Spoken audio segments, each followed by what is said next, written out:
Assalamualaikum warahmatullahi wabarakatuh. Nama saya Leo Valensa Ragi dengan nomor NIM 2113659 akan mempresentasikan yaitu siklus hidrologi. Pada gambar 1 yaitu siklus hidrologi. Pertama yaitu siklus hidrologi adalah siklus atau sirkulasi air yang berasal dari bumi menuju ke atmosfer dan kembali ke bumi yang berlangsung secara terus-menerus. Siklus hidrologi banyak sumber, yaitu berasal dari sumber air laut, air danau, sungai. Akibat dari radiasi matahari yang mengakibatkan penguapan atau evaporasi. Penguapan juga bisa terjadi pada tumbuhan yang disebut transpirasi. Setelah terjadi penguapan, maka uap air akan berubah menjadi embun. Dan embun itu akan menjadi titik-titik air dan menyatu dan akan membentuk yaitu awan.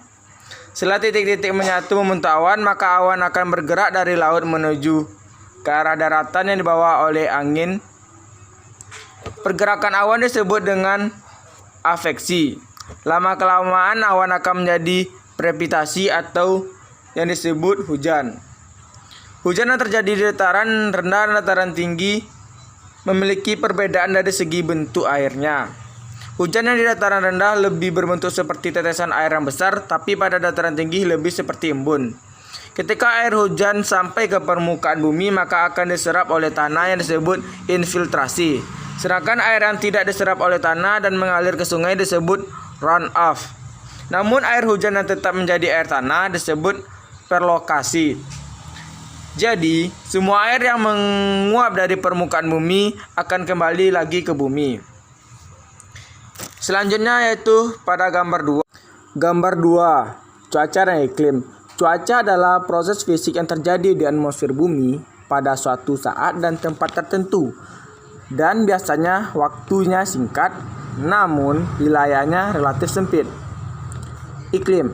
Iklim adalah penyebaran cuaca dari waktu ke waktu pada waktu yang berselang lama dan wilayah yang luas. Pada gambar 2 ini dapat dijelaskan yaitu dapat kita lihat pada daerah perairan, di mana perairan atau air laut yang dimana air memiliki sifatnya menyerap cahaya matahari sehingga suhu pada air laut akan rendah, namun tekanannya tinggi. Sedangkan pada dataran yang bersifat memantulkan sinar matahari, maka suhunya akan tinggi, namun tekanannya rendah. Sehingga pada saat suhu yang tinggi, maka air akan menguap dan berubah menjadi bintik-bintik air yang akan membentuk awan. Lalu, awan akan dibawa oleh angin.